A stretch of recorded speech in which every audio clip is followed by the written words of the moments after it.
함께 나누실 말씀은 오늘 당일 큐티 본문 제목입니다. 매우 크게 기뻐하더라, 매우 크게 기뻐하더라 라는 제목으로 함께 말씀 나누겠습니다.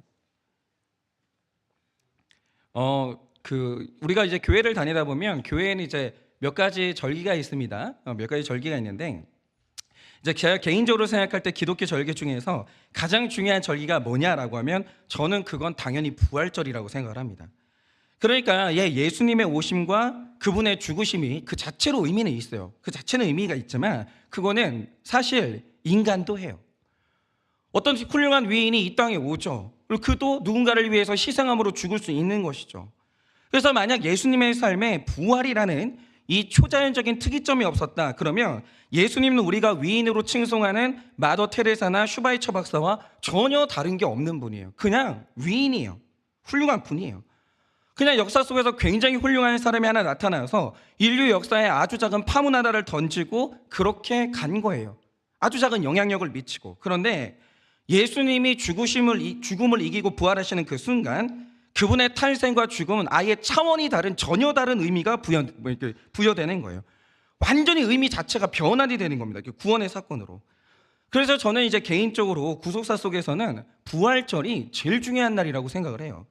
그러면 두 번째로 중요한 날이 뭐냐라고 하면 저는 그게 당연히 성탄절이라고 생각을 합니다. 왜냐하면 성탄절은 구약의 모든 예언이 실현되는 사건이에요. 그러니까 예수님이 오심으로 인해서 구약의 모든 그 예언들은 그걸로 종결이 된 거예요. 성취가 됐거든요. 그리고 예수님의 오심이 의미하는 게 뭐냐? 예수님의 재림이 반드시 온다라는 거예요. 이거는 아무도 못 막아요. 그러니까 하나님은 반드시 언약을 지키신다는 게 정확히 확인되는 사건이 뭐냐? 그게 바로 예수님의 성육신 성탄절이라는 거죠. 그러니까 하나님의 아들 예수님이 이 땅에 오신 성탄절은요, 당연히 굉장히 중요한 사건입니다. 그런데 여기에서 제가 이제 하나 여쭙고 싶은 게 있어요. 그게 뭐냐면 제가 이제 어제 말라기서 이제 개론할 때 이제 말씀드린 것처럼 구약의 마지막 책인 말라기서가 쓰여지고 이 400년의 길고 어두운 침묵 끝에서 구약의 모든 선지자가 오신다고 예언했던 그 하나님의 아들, 그분이 마침내 사람의 몸을 입고 이 땅에 오신 거예요. 그런데 이 땅에 오셨다라는 말은 좀 추상적이에요. 이 땅에 오셨다라는 말의 훨씬 더 정확하고 구체적인 뜻은 하나님의 아들 예수는 구원받기로 택함받은 모든 사람을 만나기로 오신 거예요. 그러니까 예수님은 언제나 1대1의 만남으로 오세요. 개인적인 만남으로 오시는 거예요. 예수님이 오실 때는 그냥 어떤 사건을 일으키려고 예수님이 어떤 이벤트를 위해서 오신 게 아니라 그 사람을 만나기 위해서 오신 거예요. 만남이 그 목적이라는 거죠. 그런데 이게 이제 성탄절인데, 그럼 자 보세요. 예수님이 이 땅에 오셨다라는 것은 만나기 위해 오신 거예요. 그러니까 구원받았다라는 것은 뭐냐면 예수님을 만났다 그 뜻인 거예요.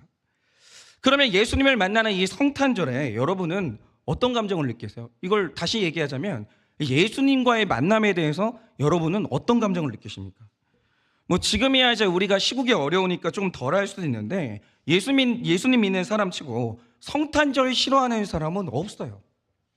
그런 사람은 없죠. 저도 인생의 제일 좋은 추억은 다 성탄절에 있어요. 그러니까 특히 청소년 시절의 성탄절은 진짜 너무 좋아하는데, 왜냐하면 성탄절날 우리는 저 어릴 때는 이제 밤을 새면서 교회에서 놀았거든요. 그때 유일하게 1년에 딱 한 번 레크리에이션을 하면서 첫사랑의 손을 잡을 수 있었죠. 어쨌든 좋은 날이에요, 성탄절은. 그래서 이때는 다들 집집마다 이제 밝은 조명 켜놓고 선물과 음식을 주고받으면서 다들 있잖아요. 기쁨이라는 감정을 누리고 살죠. 어쨌든 생일이니까. 그리고 저도 성탄절에는 우리 모두가 다 기쁨이라는 감정을 느껴야 된다는 것에 대해서는 너무 동의를 해요. 그런데 이제 중요한 건 이거죠. 예수님이 나를 찾아오신 이 사건, 내가 예수님을 마주치는 이 사건이 기뻐야 하는 건 당위성인데 정말 그게 기쁘냐의 문제는 전혀 다른 문제라는 거예요. 왜냐? 여러분이 한번 오늘 말씀을 보세요. 말씀 그대로가 중요해요. 여러분, 예수님과의 만남이 기뻐야 된다는 것은 그래야 하는 것은 맞아요. 그런데 오늘 예수님을 만나는 사람들이 있어요. 오늘 말씀을 보면 실제로 예수님을 만나는 사람들에 대한 기록이 나오는데 그들의 감정이 다 기쁘진 않아요. 그러니까 예를 들어서 오늘 말씀을 보면 예수님의 탄생을 맞이하는 두 부류의 사람들이 나오는데 둘 다 똑같은 예수님을 맞이합니다. 그런데 1절에 나오는 동방박사의 경우에 그들이 예수님을 만나고 느낀 감정에 대해서 굉장히 디테일하게 기록을 하거든요. 10절을 보면 뭐라고 기록하냐? 이렇게 기록합니다. 그들이 별을 보고 매우 크게 기뻐하고 기뻐하더라 라고 해요. 근데 이게 성경이 이 당시에 글을 많이 쓸 수가 없기 때문에 모든 문자가 다 압축적으로 되어 있어요. 그래서 이 구절을 원어로 보면 기쁨이 분출되는 양상이 폭발했다라고 보는 게 맞아요. 그러니까 말하자면 이런 거죠. 일단 기뻐하고 기뻐했다라는 말의 헬라어가 에카레선 카란인데 이 말 뜻이 뭐냐면 지구 내부에 화산이 압력이 꽉 차 있다가 결국에 폭발하는 그날에는 위에서 화산가스와 화산이 분출하는 거예요. 그런데 밑바닥에서 더 계속해서 강력한 에너지가 솟아오르면서 가스가 용암까지 이렇게 가지고 오는 거예요. 가스가 뚫고 나올 때 가스만 나오는 게 아니라 이게 힘이 너무 크기 때문에 그 안에 있던 용암을 같이 데리고 뚫고 나오는 거예요. 그러니까 이게 뭐냐면 강력한 가스가 위로 솟아오르는데 그 가스가 용암의 분출까지 끌어내는 거예요. 가스만 나오는 게 아니라 그 용암도 같이 나오는 거죠. 그러니까 하나의 강력한 에너지가 또 다른 무언가를 또 낳는 거예요. 마찬가지로 이날 예수님을 만난 이 동방박사들의 기쁨이 얼마나 컸냐 하면 강력한 기쁨이 터져 나오는데 이 기쁨이 너무 크니까 다른 반응들이 끌려 나오는 거예요. 이 기쁨은 경배를 끌어냈고 경배는 예물을 바치는 걸 끌어내는 거예요. 그러니까 기쁨이 또 다른 기쁨을 낳는 거예요. 이 말 뜻이 뭐냐면 기뻐하고 기뻐했다라는 말의 뜻이에요. 여러분 이렇게 표현을 하는 거죠. 그런데 심지어 여기에다 그러니까 기뻐하고 기뻐했다라는 말에 어떤 형용사까지 붙였냐면 헬라어에서 어떤 것을 크다라고 표현할 때 가장 최상급의 표현이 메가스예요. 헬라어에서. 그러니까 우리가 이제 저장 용량을 메가라고 할 때 이게 헬라어에서 나온 최상급 표현이에요. 메가스. 그런데 오늘 말씀에 나오는 이 기쁨을 뭐라고 표현하냐? 메갈렌 스포드라. 그러니까 몹시 크게 기뻐하고 기뻐했는데 이거는 지나친 걸 의미해요. 지나치게. 한계를 뚫고 나가는 지나친 기쁨, 이걸 의미한다라는 거죠. 그러니까 예를 들어서 이제 다윗이 법궤가 돌아올 때 춤을 추다가 바지가 벗겨지는데 그걸 몰랐잖아요. 이게 지나친 거거든요. 오늘 기쁨이 이랬다라는 거예요. 그러니까 예수님을 만난다라는 것은 누군가에게 폭발적인 기쁨을 수반하는 사건일 수 있어요. 이거는 경험해 본 사람만 알아요.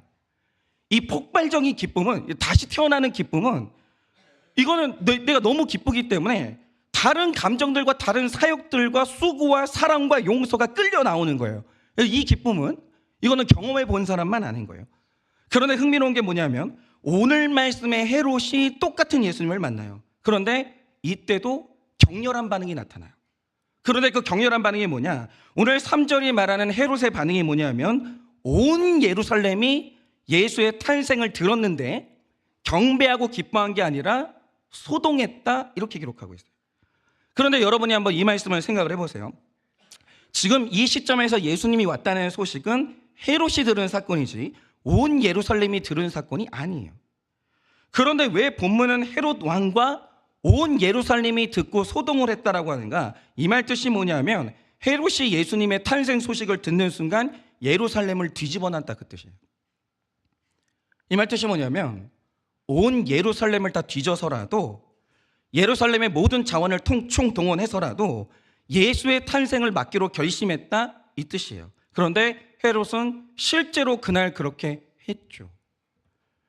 예수님이 탄생한 날을 잘 계산해가지고 2살 이하의 어린이들 싹 다 죽여버립니다. 그러니까 예루살렘과 그 근방에 있는 베들레헴을 뒤집어 버리는 거예요. 그러니까 예수님의 탄생 소식을 듣고 헤롯의 마음에 소동이 일어났는데 예수님을 마주치자 그가 심각하게 고민했고, 소동이라는 말의 뜻이 뭐냐면 떨림이라는 뜻이거든요. 마치 지진이 나는 것처럼 온몸이 떨렸고 부정적인 감정이 헤롯을 지배했다라는 거예요. 그러니까 어떤 사람에게 예수님과의 만남은 격한 이 기쁨인데 어떤 사람에게 예수님의 만남은 치떨리는 이 분노예요. 너무 싫은 거죠. 그러면 중요한 게 이거예요. 같은 예수님을 만나는데 이 두 사람의 반응이 이렇게 갈리는 이유가 뭔가? 근데 또 극단적이에요. 극과 극으로 갈리는 거예요. 그럼 이게 이유가 뭐냐 이거죠. 여러분이 이제 오늘 말씀을 우리가 좀 봐야 되는데, 오늘 말씀을 보시면 예수님의 탄생을 알리는 게 바로 2절에 나오는 별이에요. 그러니까 말씀을 보시면 동방 박사들은 그 별을 봤어요. 본 다음에 하는 행동이 뭐냐면 따라가요. 어디로 이끌든지 간에 따라가요. 어디로 가는지도 몰라요, 이 별이. 근데 이 동방 박사들이 따라가요. 그리고 따라가다가 예수님을 만났을 때 매우 큰 기쁨이 됐는데, 흥미로운 건 헤롯도 별을 봐요. 별의 존재를 알아요. 그런데 그 별을 보는데 따라가지 않아요. 그 별을 지켜봐요. 그러다가 예수님을 만나니까, 따라가는 게 아니라 지켜보다가 예수님을 만나니까 그 만남이 소동이 돼요. 그러면 오늘 말씀에서 중요한 게, 별을 따라가는 인생이 있고 별을 구경하는 인생이 있는데, 도대체 이게 뭘 의미하냐 이거예요. 오늘 말씀은 이걸 풀어야 묵상이 되는 거예요. 그러면 자, 먼저 이제 별을 따라갔던 사람들이죠. 동방 박사의 경우를 좀 보자 이겁니다. 저는 성경에 나오는 인물들 중에 이 동방 박사의 존재가 정말 신비하다고 생각을 해요. 왜 그러냐면, 자, 예수님이 탄생을 하셨을 때 이거는 다 계획된 사건이에요. 그러니까 이미 예언이 된 사건이기 때문에 이 모든 게 돌발적인 만남이 하나도 없어요. 다 계획된 사건이에요. 그런데 예수님의 첫 만남의 사람으로 초청된 사람은 양치기와 놀랍게도 이방인인 동방 박사밖에 없었거든요. 그러니까 하나님이 예수님의 탄생을 알리는 첫 사람을 고르고 또 고르셨을 텐데, 그 중에서 동방 박사를 선택하신 거예요. 여기에는 구속사적인 의미가 있는 거예요. 이 사람들이 중요하지 않을 리가 없는 거죠. 그런데 이제 묘한 게 뭐냐면, 이 구절을 끝으로 동방 박사에 대한 어떤 정보도 기록되어 있지 않아요. 그러니까 성경 전체에서 동방 박사에 대한 기록은 여기가 최초고 여기가 마지막이에요. 그러면 이게 뭘 의미하냐면, 이 기록 그 자체에 굉장히 중요한 의미가 있다는 거예요. 그럼 그게 뭐냐 이거죠. 그런데 이렇기 때문에 성경은 불가피하게 원어를 좀 봐야 돼요. 그러니까 잘 보세요. 이게 이 동방 박사를 연구해 보면 재밌는 게 있는데, 성경이 이 동방에서 온 사람들의 신분을 뭐라고 표현하냐면 박사라고 번역했잖아요. 근데 이게 솔직히 이런 식으로 번역해 버리면 우리 한국 사람들은 이 동방에서 온 사람들에 대한 굉장히 큰 오해를 해버리는 거예요. 왜냐? 우리나라는 학벌이 정말 중요하거든요. 박사님이라고 하면 뻑가요, 일단. 그래서 일단 어떤 사람이 박사다 그러면, 아니 그럴만해요. 열심히 공부해가지고 우리나라에서 가장 좋은 전문성을 가진 사람들이기 때문에 박사는 신뢰를 받는 존재잖아요. 그래서 오늘 말씀에 동방에서 온 이 사람들을 박사라고 번역해버리면, 공부를 많이 해가지고 교양이 있으신 분들, 그리고 하나님께 크게 쓰임받을 만한 분들, 이렇게 생각할 수 있거든요. 그런데 이게 맞긴 맞아요. 박사면. 만약 이제 동방에서 온 이 사람들이 우리가 알고 있는 그 박사가 맞다면, 우리가 아들들을, 자녀들을 키우고 싶은 박사가 맞다면 긍정적으로 봐야죠, 이 존재들을. 그런데 성경의 원문을 보면 동방에서 온 이 사람들을 그렇게 말하지 않아요. 우리가 알고 있는 그 박사가 아니에요. 설명하자면 이런 거죠. 1절에서 등장하는 이 박사의 헬라어가 마고스거든요. 그런데 예수님 당시에 마고스라는 개념은 오늘날의 학문적인 성취를 이룬 박사가 아니에요. 이거 되게 부정적인 얘기예요. 성경이 굉장히 부정적으로 보는 주술사 혹은 점성술사, 무당, 이렇게 보는 게 맞는 거예요. 예를 들어서 사도행전 13장 6절을 보면 바예수라는 유대인이 등장하는데, 성경이 사도행전에 이 사람을 정확히 뭐라고 얘기했냐?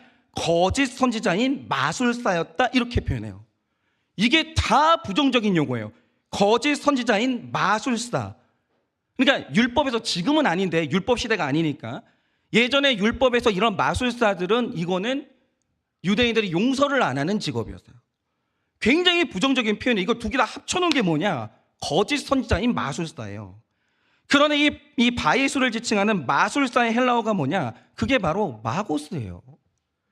그러니까 오늘 말씀에 등장하는 이 동방의 사람들은 원래 어떤 사람들이었냐? 사기꾼이에요. 마치 자기한테 영적인 능력이 있는 것처럼 사람을 속이면서 생계를 이어갔던 거짓 선지자들이거나, 어쩌면 귀신 들린 무당일 수도 있는 거죠. 이게 이 사람들의 정체예요. 이 사람들이 마고스예요. 절대로 유대인들이 받아들일 수가 없는 이방인들이라는 거죠. 그런데 성경은요, 이전에 이들이 어떻게 살았는지에 대해서 아무 정보가 없어요. 갑자기 나타나요. 갑자기. 예수님이 이 땅에 오시던 날 별이 뜨더니 갑자기 등장해요. 아무것도 주는 정보가 없어요. 그런데 어느 날 갑자기, 그러니까 별안간이에요. 근데 성경에서 이 갑자기라는 타이밍이 얼마나 중요하냐면, 성령이 임하실 때, 성령이 임하시는 타이밍을 언제나 뭐라고 표현하냐면 갑자기예요. 호련히. 이게 갑자기예요. 그러니까 성경에서 말하는 갑자기는 부정적인 타이밍이 아니에요. 언제나, 그러니까 야곱이 야복강가에서 하나님을 만날 때 어떻게 만나냐면 갑자기 만나요. 기습적으로 만나요. 그러니까 오늘 동방박사들이 나타났는데 어떻게 나타나냐면 예고가 없어요. 구속사에 갑자기 나타나요. 그러니까 어느 날 갑자기 그들의 눈에 예수를 가리키는 별이 보이는 거예요. 그런데 왜 그렇게 됐는지도 기록이 아예 없어요. 없는데 그 별이 그들의 인생을 사로잡아요. 저 별이 내가 인생을 걸어야 되는 별이라는 걸 알겠는 거예요. 그러니까 이 별이 거짓 선지자들을, 그러니까 예수님 앞으로 이끌 때 그들이 아주 먼 곳이고 낯선 땅이라도 어딘가가 중요한 게 아니에요. 별이 그들을 이끄는 거예요. 계속 이끄는 거예요. 그리고 그냥 쫓아온 거예요. 어딘지도 모르고 쫓아온 거예요. 그런데 거기서 나를 전혀 다른 삶과 전혀 다른 땅으로 이끄는 예수님을 쫓아가다가 만난 거예요. 점성술사 이방인들이 별을 쫓다 보니까 하나님 나라로 들어온 거예요. 그리고 거기에서 예수를 만나요. 그리고 인생이 바뀌는 거대한 기쁨을 경험했는데, 우리는 동방의 사람들이 보여주는 이 일련의 모습들이 있죠. 이걸 뭐라고 부르냐면 이거를 변화라고 부르는 거예요. 그러니까 예수님을 만났을 때 이 만남이 큰 기쁨이 되려면 전제가 있어야 돼요. 그게 뭐냐면 거짓 선지자가 별을 따라가야 돼요. 그러면서 삶의 자리가 변하는, 방향이 바뀌는 이 변화 과정에서 예수님을 만나면 그 기쁨이 기쁨을 낳는 거대한 기쁨이 되는 거예요. 변화된 사람이 예수님을 만나면 기쁨이 돼요. 그래서 일단 구속사는 변화라는 현상이 일어나는 역사예요. 이 역사는 다른 역사가 아니에요. 변화시키는 역사예요. 변화가 중심이에요.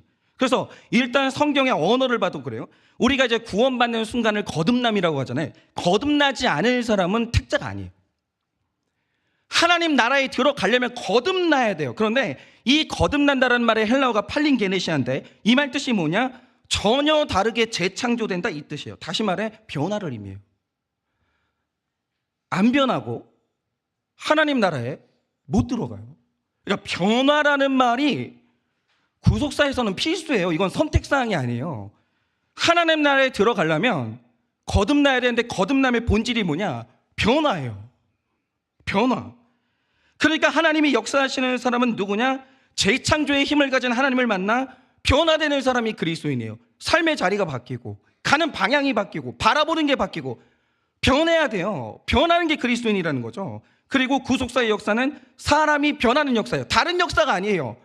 구속사는 사람이 변하는 역사라는 거죠. 그거 안 믿을 거면 이건 구속사 의미가 없는 거예요. 구속사는 사람이에요. 환경이 바뀌는 역사가 아니라 사람이 바뀌는 역사가 구속사라는 거죠. 여러분, 최초의 사람 아브라함이 누군지 아시죠? 그가 성경에 등장하는 최초의 마고스예요. 왜입니까? 아브라함이 원래 갈대아 우르에서 살았는데 그 사람이 갈대아 우르에서 살 때 직업이 뭡니까? 달의 여신의 우상을 만들던 사람이에요. 이 사람 다신교를 믿는 사람이에요.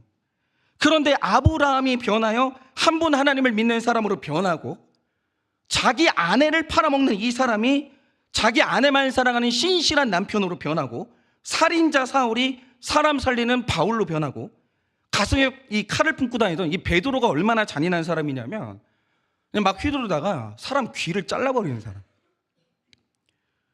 이 베드로가 열심당이었는데 이 사람은 사람 죽여본 사람이에요. 가슴에 칼을 품고 다니는 사람이라고요. 근데 이 사람이 변해요. 변하는데 어느 날 이 사람이 사랑을 외쳐요. 베드로가 변해서 외친 사랑의 말씀이 뭐냐? 베드로전서 4장 8절에 이렇게 말합니다. 무엇보다도 뜨겁게 서로 사랑할지니 사랑은 허다한 죄를 덮느니라. 베드로는 이런 말을 하는 사람이 아니에요. 베드로는 이런 말을 하는 사람이 아니에요. 그는 칼을 빼서 사람 귀를 자르는 사람이에요. 이 사람이 변해요. 변하고 하는 말이 뭐냐? 무엇보다도 뜨겁게 서로 사랑할 테니 사랑은 허다한 죄를 덮느니라, 이래요. 그러니까 오늘 말씀에 이 동방의 거짓 선지자들이 어떤 사건이 있었는지는 아무도 몰라요. 그런데 나타나는 현상만 보면 보이는 게 뭐냐? 그들이 자기 살던 직업과 자기 살던 어떤 모든 게 삶의 직업들을 싹 다 버렸다는 거예요. 별이 보이는 순간. 그들은 따라왔어요. 보이는 순간 어디로 그 별이 나를 이끌을지 간에 따라갔어요. 그리고 낯선 땅으로 따라가다 보니까 낯선 사람이 되다 보니까 낯선 언어를 쓰다 보니까 갑자기 거기에서 예수를 만나요. 이 모습 자체가 말해주는 게 뭐냐? 그들이 변했다는 거예요. 그들이 변했다는 거예요. 그리고 변화된 사람에게 예수님과의 만남은 매우 크게 기뻐하는 사건이 되는 거예요. 변해야 돼요. 여러분, 제가 말씀드리지만 천국은 안 변하고 가면 천국이 지옥이에요. 생각해 보세요. 여기 어저께도 어떻게 술 한잔 하셨습니까? 어떻게 또 분위기 좋게 와인 한 잔 짠 하셨어요? 그러다가 와인잔 깨지고 막 그랬으면 좋겠는데 어쨌든 술 그렇게 좋아하는 사람이 천국 가보세요. 천국에 술 없어요. 천국에는 술이 없어요. 지금 음란물에 중독된 사람 얼마나 많습니까? 게임 중독된 사람 얼마나 많습니까? 죄송한데 천국에는 음란이 없어요.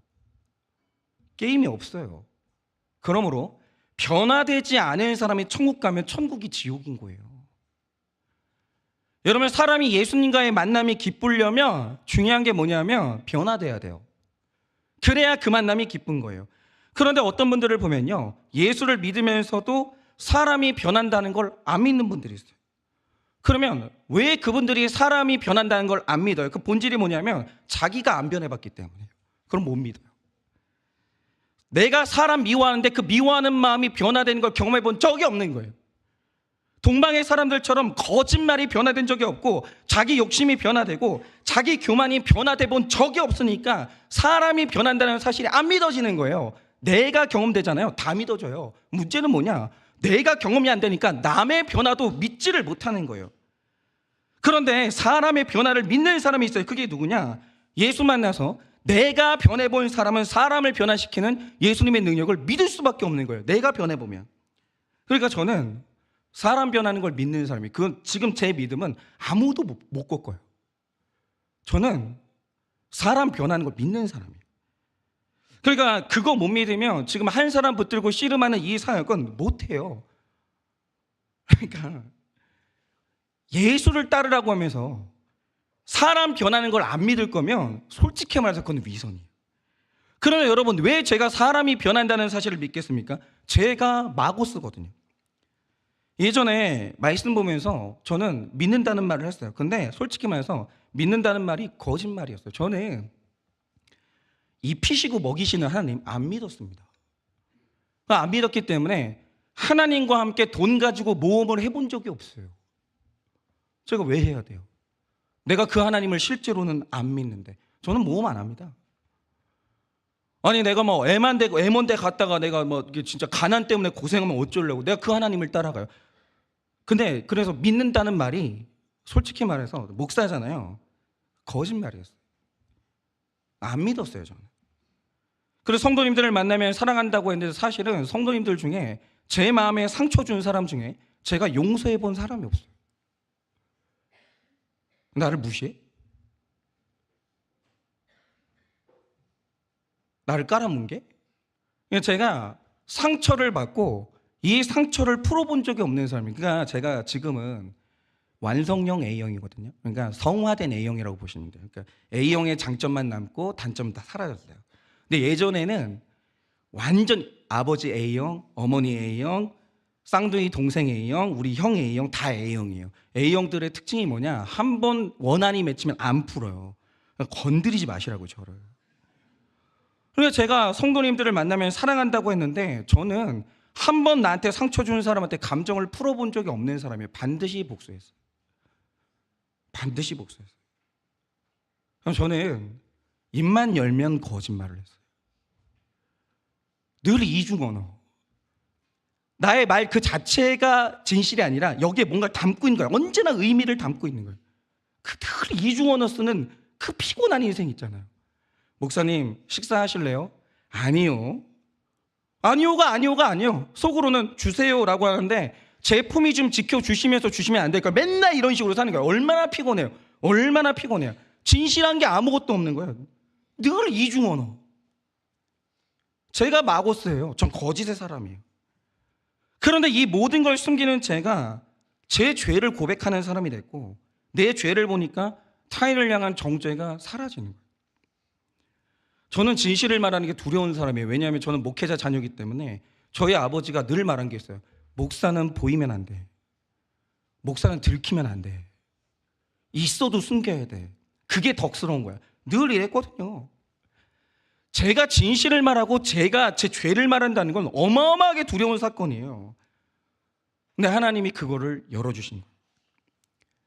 제가 죄를 고백한다는 건 제 인생이 뒤집히는 사건인데 세상에서 가장 악한 마고스인 내가 변화되니까 하나님은 제가 변했으면 다 변화시킬 수 있는 거예요. 왜냐하면 나보다 악한 사람이 없거든요. 저보다 거짓말 잘하는 사람이 없는 거예요. 왜냐하면 저는 목사잖아요. 그러니까 다른 분들은 말씀에 대한 지식이 없으니까 몰라서 그런다고 쳐요. 저는 아는 사람이에요. 아는데 그렇게 살았어요. 제가 제일 악해요. 근데 나 같은 인간도 하나님이 끌어오시고 변화시켰으면 누구는 다 변화시킬 수 있는 거예요. 근데 어떻게 이걸 안 믿어요?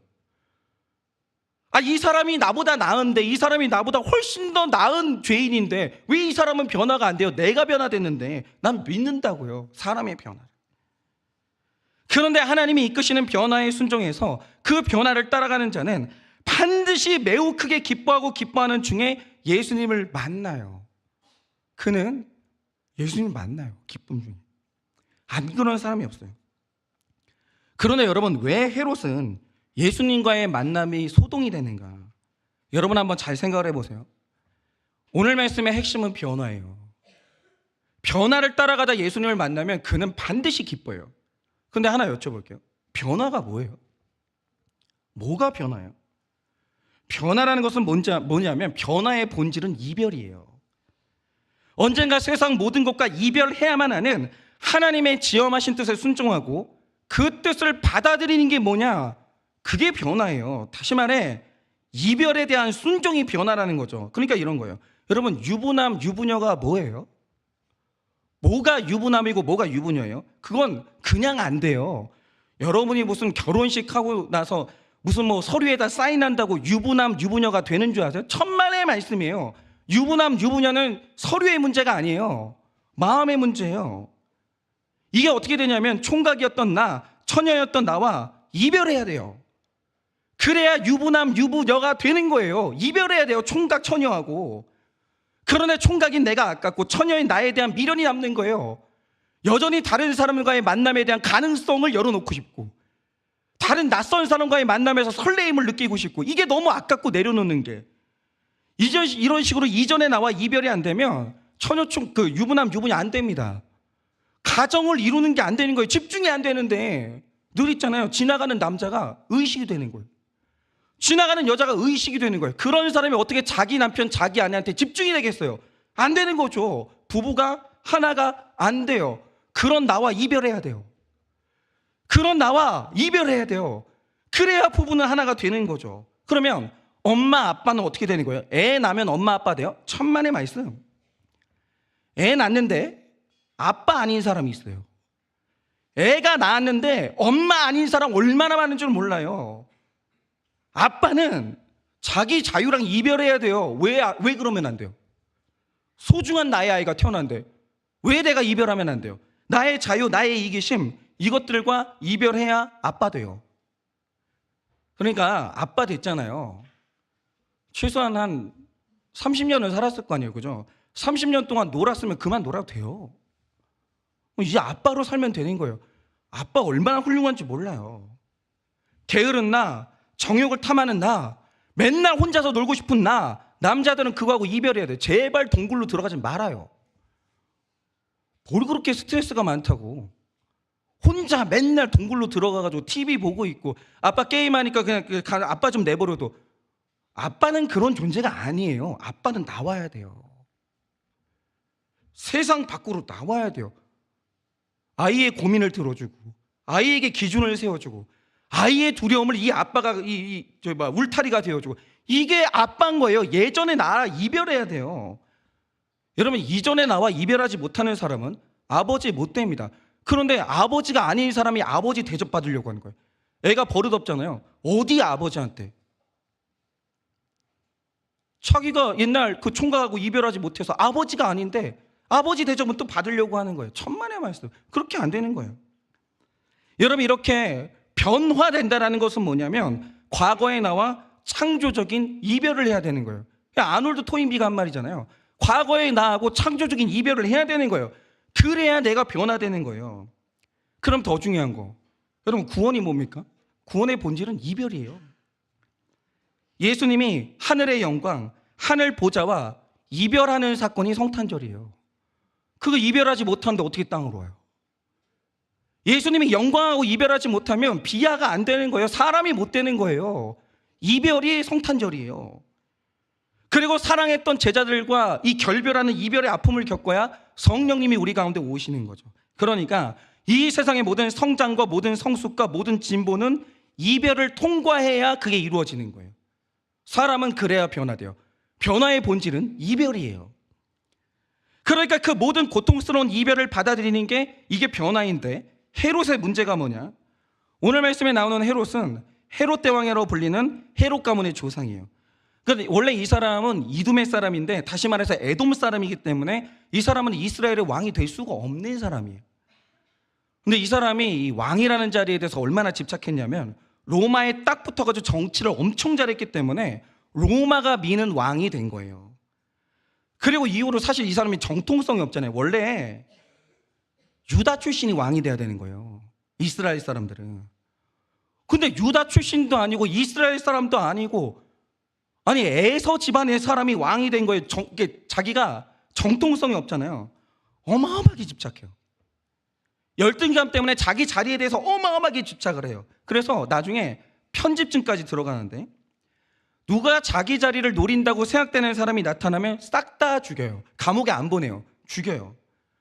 그리고 노년으로 가면 이게 편집증으로 이어지는데 얼마나 심해지냐면, 누구까지 죽이냐면 마지막에 의심하다 자기 처가 쪽을 의심해요. 제일 먼저 죽인 사람이 누구냐? 처남을 죽여요. 그러다가 너 처남 왜 그랬어? 네 어머니가 그랬구만. 장모를 죽여요. 그러다가 나중에는 한때 그렇게 사랑했던 자기 아내 미리암네를 죽여요.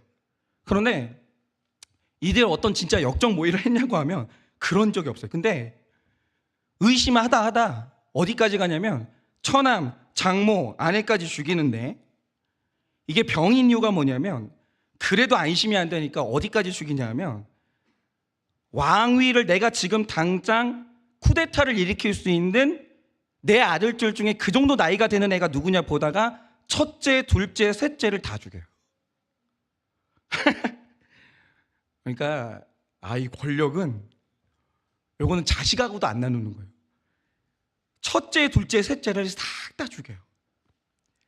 여러분, 이게 얼마나 비정상적인 모습이냐면, 하나님이 한 사람도 빼놓지 않고 모든 사람에게 정해놓으신 누구도 거스를 수 없는 절대 법 중에 법이 있어요. 그게 뭐냐면 어떤 것도 영원히 머물지 않아요. 이 세상 모든 것은 나와 다 이별해야 돼요.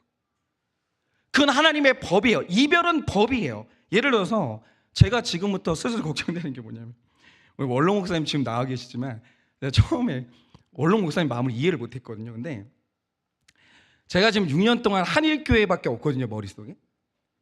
여기에다가 내 인생 전부를 쏟고 살고 있는데, 중요한 게 뭐냐면 내가 이렇게 한일교회를 사랑해도 한일교회를 가질 수 없어요. 그거는 하나님 나라에서 불가능해요. 하나님이 정하신 날 이별해야 돼요. 그런데 내가 이 이별을 거부하면 어느 날 이별을 명하시는 하나님의 명이 떨어지는데, 그날 하나님하고 소동이 일어나요. 이별을 거부하는 순간.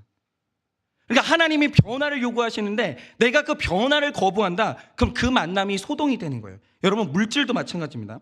어떤 물질도 영원히 내 손에 있는 거는 불가능해요. 그거 인정하셔야 돼요. 그러니까 제가 이 물질 얘기를 들은 이유가 뭐냐면 물질이 세상에서 제일 좋은 거기 때문에 그래요. 그러니까 어떤 사람이 나는 영원히 물질을 쥐고 있겠다. 이걸 우리는 인색함이라고 하거든요. 그래서 모든 그리스도인들은 물질의 인색함하고 이별해야 되는 숙명을 가지고 있어요. 그리스도인은 인색하게는 그리스도인으로 못 살아요. 언젠가 성숙하고 성화되는 그날, 다른 거는 모르겠는데 혈기하고 인색함은 반드시 이별해야 되는 날이 와요. 그리고 언젠가 나누는 사람, 넉넉한 사람, 돕는 사람으로 변해야 되는 거예요. 그런데 내가 어느 날 하나님이 명하신 물질과의 이별을 거부하는 그날, 이별을 명하시는 하나님을 만나면 그날 소동이 일어나요.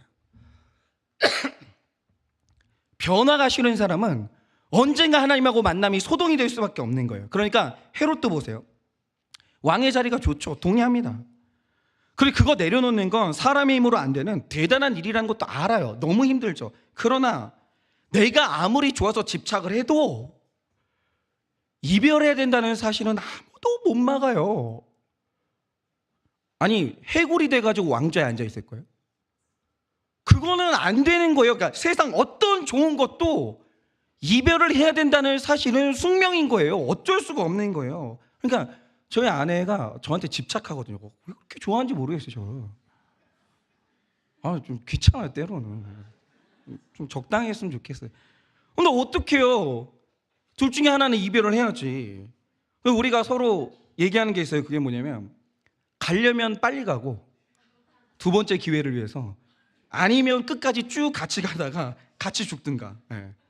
그래서 저의 이제 소원은 제가 죽는 날 우리 아내를 같이 데려가는 거죠. 어쨌든. 그래서 하나님이 왕의 자리와 결별하라고 할 때 그 이별을 받아들인 게 뭐냐? 그게 신본주의인데 이건 어느 날 무조건 와요. 여러분, 그리스도인은 절대로 자기 인생의 왕이 되지 못해요.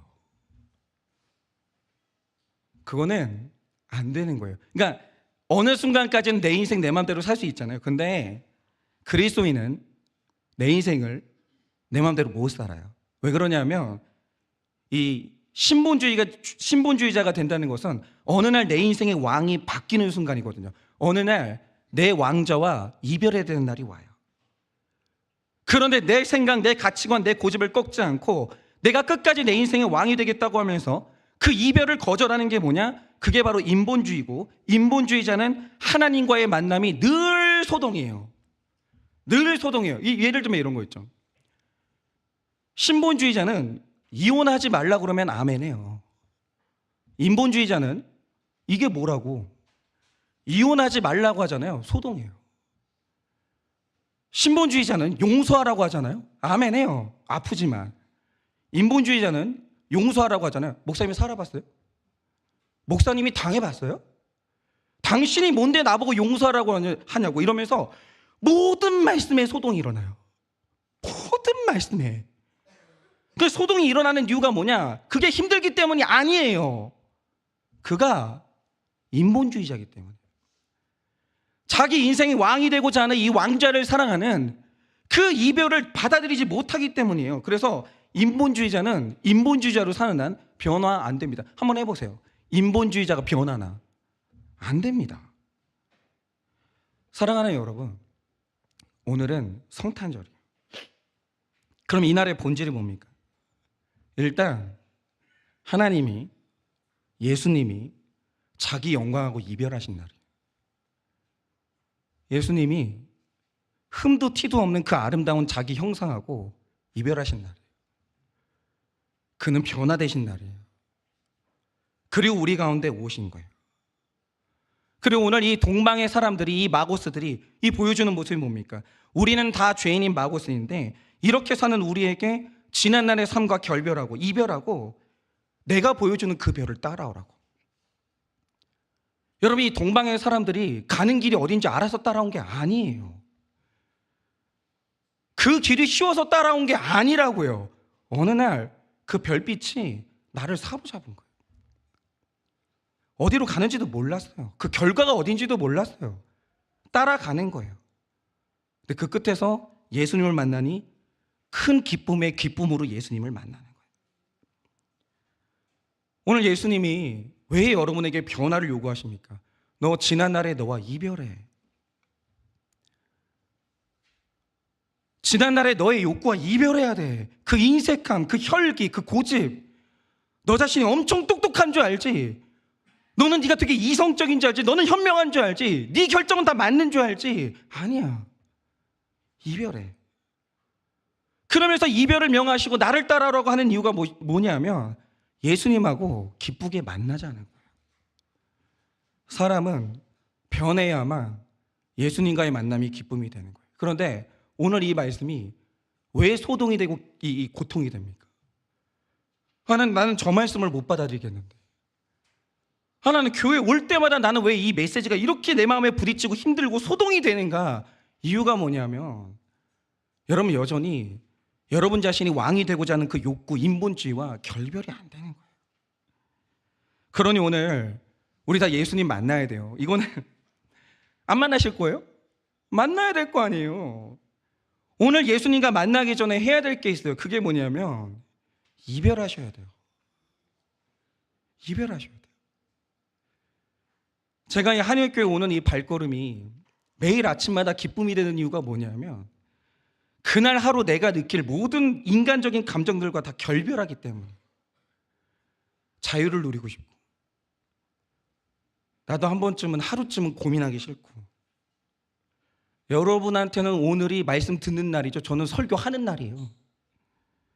이게 억울하지 않고 나 같은 마고스가 여기 서가지고 설교할 수 있는 이 사실 자체를 영광스럽게 여기는 나의 모든 인간적인 욕구와 결별하는 이게 없으면 한일교회 오는 이 발걸음이 저의 기쁨이 될 수가 없는 거예요. 이별해야 돼요. 예수님하고 기쁨으로 만나고 싶으시면 이별해야 돼요. 동방의 그 마고스들처럼. 그리고 오늘 내가 믿어야 되는 나의 변화는 무엇입니까? 오늘 하루 하나님이 명하시는 이별에 순종하세요. 여러분 뭐 하고 이별하셔야 돼요? 여러분 이별하세요. 내려놓으세요.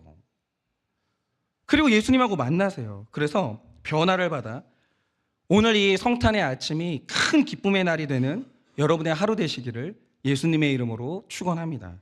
우리 찬양팀 나와주세요. 오늘 아까 전에 했던 찬양인데 오 거룩한 밤이라는 찬양이에요.